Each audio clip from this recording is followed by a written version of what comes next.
ঘটনাটি রামনগর নামক একটি ছোট্ট গ্রামের।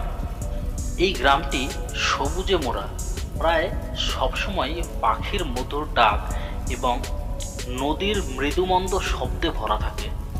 তবে মাস কয়েক ধরে এই শান্তিপূর্ণ গ্রামটিতে কিছু অদ্ভুত ঘটনা ঘটে চলেছে।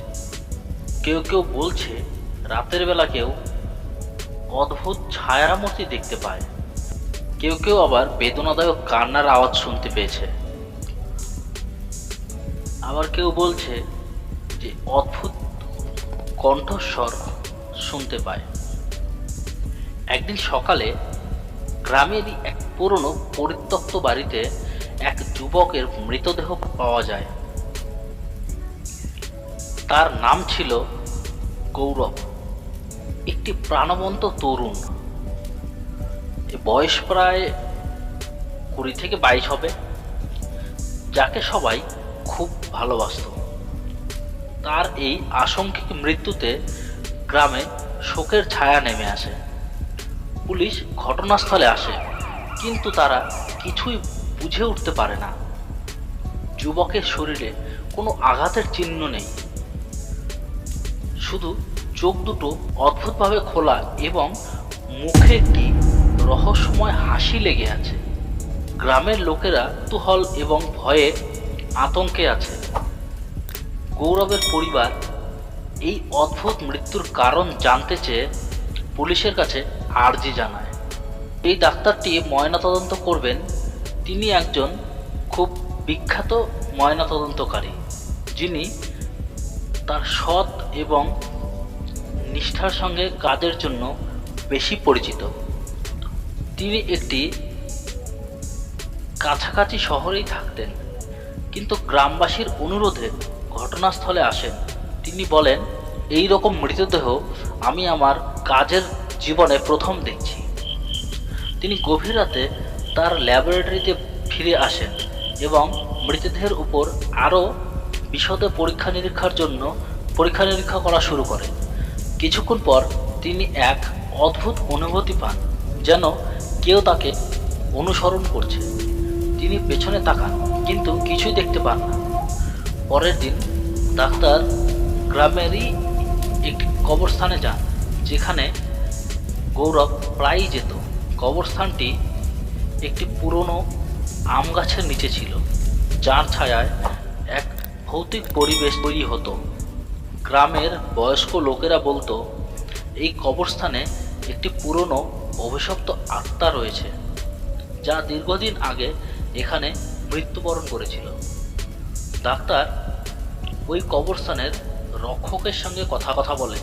রক্ষক তাকে বলেন যে গৌরব প্রায়ই এখানে এসে একাই বসে থাকতো এবং অনেক রাত পর্যন্ত একাই কথা বলতো কারো সাথে, কিন্তু তাকে কেউ কোনোদিনও দেখেনি, আমিও না।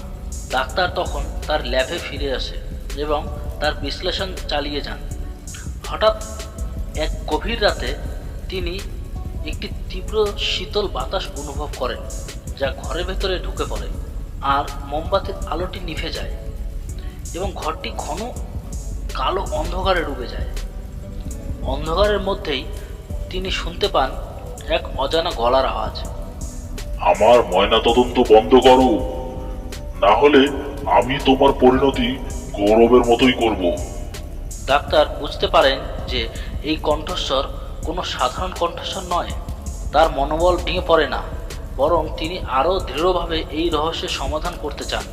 তিনি মৃতদেহের কিছু অদ্ভুত নিদর্শন লক্ষ্য করেন, যা তাকে কবরস্থানের অভিশপ্ত আত্মার গল্পের দিকে নিয়ে যায়। তিনি গৌরবের পরিবারের সাথে দেখা করেন এবং তাদের কাছ থেকে জানতে পারেন যে গৌরব ছোটবেলা থেকেই কিছুটা অদ্ভুত ছিল। সে প্রায়ই বলতো সে রাতে স্বপ্ন দেখে, যেখানে কেউ একজন তাকে ডাকছে।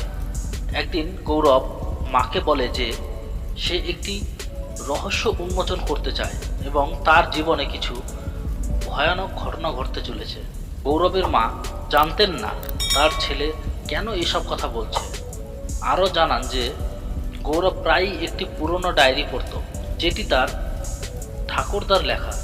ডায়েরিতে এমন অনেক কথা লেখা ছিল যা গ্রামের পুরনো কবরস্থানে অভিশপ্ত আত্মাকে নিয়ে কথা বলে।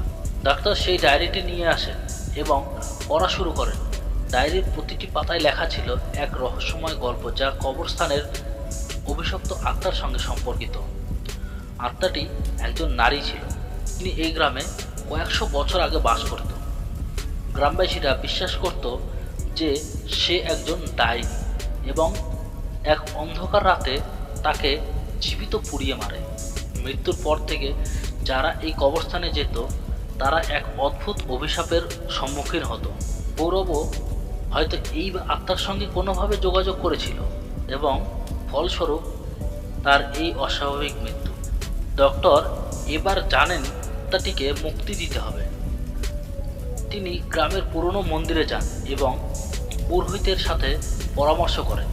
পুরোহিত বলেন একটি বিশেষ পূজা ও মন্ত্র পাঠের মাধ্যমে আত্মাকে মুক্তি দেওয়া যাবে, তবে এর জন্য একটি সাহসী আত্মা প্রয়োজন যে এই মন্ত্র পাঠ করতে পারে। গ্রামের অনেকেই ভয়ে অস্বীকার করে, কিন্তু ডক্টর নিজেই সিদ্ধান্ত নেন যে তিনি এই মন্ত্র পাঠ করবেন। সেই রাতে মন্দিরের কাছে অন্ধকারে মোমবাতির আলোতে মন্ত্র পাঠ শুরু হয়।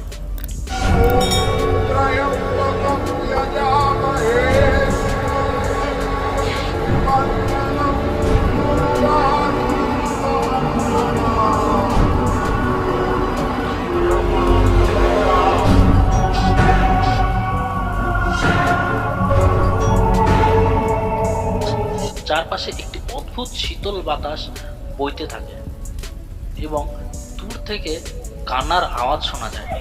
হঠাৎ একটি তীব্র আলো উদ্ভাসিত হয় এবং ডক্টর অনুভব করেন একটি অদ্ভুত শক্তি তার দেহ ছেড়ে চলে যাচ্ছে। মন্ত্রের শেষের দিকে তিনি দেখতে পান এক নারী মূর্তি আলোর মধ্যে দাঁড়িয়ে আছে। তার চোখে শান্তি আর মুখে মুক্তির হাসি। শেষ হলো এবং সব কিছু আবার স্বাভাবিক হয়ে গেল। কবরস্থানে আর কোনো অদ্ভুত ঘটনা ঘটে না। গ্রামেও শান্তি ফিরে আসে। গৌরবের পরিবার তার আত্মার মুক্তি পেয়ে খুব খুশি হয়। ডক্টর জীবনের এই ভয়ানক কিন্তু রহস্যময় অভিজ্ঞতা ভুলতে পারবে না, তবে তিনি জানেন যে তিনি একটি মহৎ কাজ করেছেন। এবার মানুষ এখন তাকে একটি নায়কের চোখে দেখেন। স্বাভাবিকতা ও বুদ্ধিমত্তা গ্রামের মানুষকে আবার নিরাপদে বসবাস করতে সাহায্য করেছে। তিনি জানেন যে তিনি একটি অভিশপ্ত আত্মাকে মুক্তি দিয়েছেন এবং তার নিজের জীবনকে একটি নতুন অর্থ দিয়েছেন।